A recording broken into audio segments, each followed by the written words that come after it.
Hello అండి, welcome to my channel. ఈరోజు జీరా rice with chicken curry చాలా టేస్టీగా ఎలా ప్రిపేర్ చేసుకోవాలో చూద్దాం. ఇది ప్రిపరేషన్ అనేది చాలా సింపుల్గా ఉంటుందండి, అదేవిధంగా సూపర్ టేస్టీగా ఉంటుంది. సో ఇప్పుడు ప్రాసెస్ ఏంటో చూద్దాం. ముందుగా ఒక బౌల్ తీసుకొని ఒక గ్లాస్ వరకు నేను ఇక్కడ బాస్మతి రైస్ తీసుకున్నాను. మీరు కావాలంటే ఈ బాస్మతి రైస్ ప్లేస్లో నార్మల్ రైస్ కూడా తీసుకోవచ్చు. ముందుగా దీన్ని వాటర్ వేసి ఒకసారి వాష్ చేసుకున్నాక మళ్ళీ దానిలో రైస్ మునిగేంత వరకు వాటర్ వేసి ఒక హాఫ్ అన్ అవర్ పాటు వీటిని పూర్తిగా నాననివ్వాలి. ఇవి నానేంత వరకు నెక్స్ట్ స్టవ్ వెలిగించుకొని ఒక ప్యాన్ పెట్టుకున్నాక దానిలో 1 టేబుల్ స్పూన్ నెయ్యి వేసుకొని, అదేవిధంగా 1 టేబుల్ స్పూన్ ఆయిల్ కూడా వేసి దానిలో 2 దాల్చిన చెక్క, అదేవిధంగా 2-3 లవంగాయలు, 2 యాలకులు కూడా వేసి, అదేవిధంగా జీలకర్రను కూడా 1 టేబుల్ స్పూన్ వేసుకొని దీని అంతా కూడా ఒకసారి కాస్త ఫ్రై కానివ్వాలి. ఇది లో ఫ్లేమ్లో ఫ్రై చేసుకున్న తర్వాత దీనిలో నెక్స్ట్ మనం ఇంతకుముందు నానబెట్టుకున్న రైస్ని అందులో ఉన్న వాటర్ అంతా తీసేసి దీనిలో యాడ్ చేసుకోవాలి. ఇందులో రైస్ వేసిన తర్వాత నెమ్మదిగా ఒకసారి అంతా కలుపుకోవాలి. రైస్ విరగకుండా నెమ్మదిగా కలుపుకోవాలి. ఈ విధంగా కలిపిన తర్వాత మనం 1 గ్లాస్ రైస్కి ఇక్కడ 2 గ్లాస్ వాటర్ తీసుకుంటే సరిపోతుంది. ఈ రైస్ అనేది కరెక్ట్గా ఉడుకుతుంది. ఈ విధంగా వేసిన తర్వాత ఒక్కసారి నెమ్మదిగా కలుపుకోవాలి.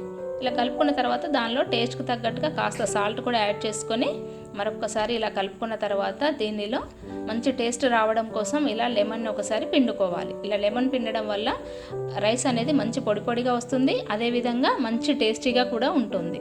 ఈ విధంగా లెమన్ వేసుకున్న తర్వాత ఒక్కసారి కలుపుకొని దానిపైన లిడ్ని పెట్టేసి మనం ఒక 5 మినిట్స్ వరకు రైస్ని ఇలా ఉడికించుకోవాలి. ఉడికించిన తర్వాత చూసారా, ఈ విధంగా రైస్ కాస్త ఉడికింది కదా. ఇప్పుడు ఒకసారి చెక్ చేసినట్లయితే దాదాపు ఇది పూర్తిగా కుక్ కాలేదు. కావాలంటే మనం ఒకసారి నొక్కి చూసి మళ్ళీ ఒక 5 మినిట్స్ వరకు దీనిని ఉడికించుకోవాలి. నెక్స్ట్ 5 మినిట్స్ తర్వాత మూత తీసి చూసినట్లయితే రైస్ అనేది ఇప్పుడు పర్ఫెక్ట్గా కుక్ అయిపోయింది. చూడండి, ఇప్పుడు చెక్ చేసినట్లయితే రైస్ అనేది పర్ఫెక్ట్గా ఉడికిపోయింది. సో మనకి ఇప్పుడు ఈ రైస్ అనేది ప్రిపేర్ అయిపోయింది. చివరగా దీని మీద కొత్తిమీర వేసి సర్వ్ చేసుకున్నట్లయితే ఎంతో టేస్టీగా ఉండే జీరా రైస్ ప్రిపేర్ అయిపోయినట్టే. ఇప్పుడు మనం దానిలోకి చికెన్ కర్రీని ఎలా ప్రిపేర్ చేసుకోవాలో చూద్దాం.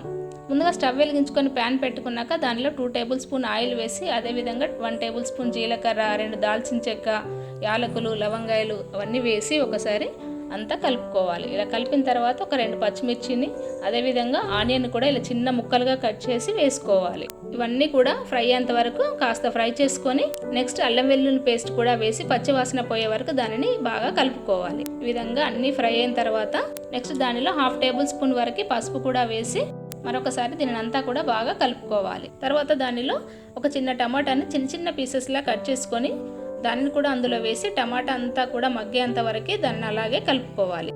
ఈ విధంగా టమాటా అంతా కూడా ఇలా మగ్గిపోయినట్టుగా అయింది కదా. నెక్స్ట్ దానిలో టేస్ట్కి తగ్గట్టుగా సాల్ట్, అదేవిధంగా 3 టేబుల్ స్పూన్స్ కారము, 1 టేబుల్ స్పూన్ ధనియా powder, 1 tablespoon garam masala కూడా వేసి అంతా కూడా ఒకసారి కలుపుకోవాలి.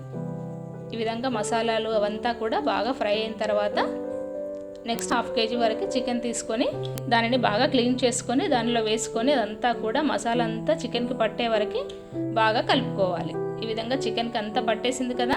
ఇప్పుడు మనం దానిపైన మూతను పెట్టేసి కాసేపు ఉడకనివ్వాలి. ఇలా ఒక 5 మినిట్స్ ఉడికిన తర్వాత చూసారా, పైన అంతా కూడా ఆయిల్ తేలినట్టుగా అవుతుంది కదా. ఇప్పుడు కాస్త ఫ్రై అయింది కాబట్టి దీనిని అంతా కూడా మరొకసారి బాగా కలుపుకున్న తర్వాత దీనిలో మనకు కాస్త గ్రేవీ కావాలనుకుంటే కొద్దిగా వాటర్ యాడ్ చేసుకుంటే సరిపోతుంది. ఒక చిన్న గ్లాస్ వరకు వాటర్ యాడ్ చేసుకుంటే సరిపోతుంది. గ్రేవీ కాస్త ఎక్కువ కావాలనుకున్న వాళ్ళు వాటర్ కాస్త ఎక్కువ యాడ్ చేసుకున్నా పర్వాలేదు. ఈ విధంగా ఉంటే కరెక్ట్గా సరిపోతుంది. సో నెక్స్ట్ మళ్ళీ ఒకసారి లిడ్ని పెట్టుకొని మళ్ళీ ఒక 5 మినిట్స్ పాటు దానిని ఉడికించుకోవాలి. అంతేనండి, చూసారా, ఇప్పుడు మనకు చికెన్ అనేది పర్ఫెక్ట్గా కుక్ అయిపోతుంది. నెక్స్ట్ చివరిగా దీనిలో కాస్త చికెన్ మసాలా కూడా యాడ్ చేసుకొని కొత్తిమీర వేసుకున్నట్లయితే ఎంతో టేస్టీగా స్పైసీగా ఉండే చికెన్ కర్రీ రెడీ. ఈ చికెన్ కర్రీని మనం జీరా రైస్తో కనుక సర్వ్ చేసుకున్నట్లయితే చాలా టేస్టీగా ఉంటుంది. అదేవిధంగా చాలా ఈజీగా మనం ఇంట్లోనే ప్రిపేర్ చేసుకోవచ్చు. ఇది అచ్చం ఫంక్షన్స్లో చేసే విధంగానే చాలా టేస్టీగా ఉంటుందండి. దీన్ని మీరు కూడా తప్పకుండా ఒకసారి ట్రై చేయండి. ఈ వీడియో కనుక మీకు నచ్చినట్లయితే లైక్ చేసి షేర్ చేయండి, అదేవిధంగా సబ్స్క్రైబ్ చేయండి. Thanks for watching.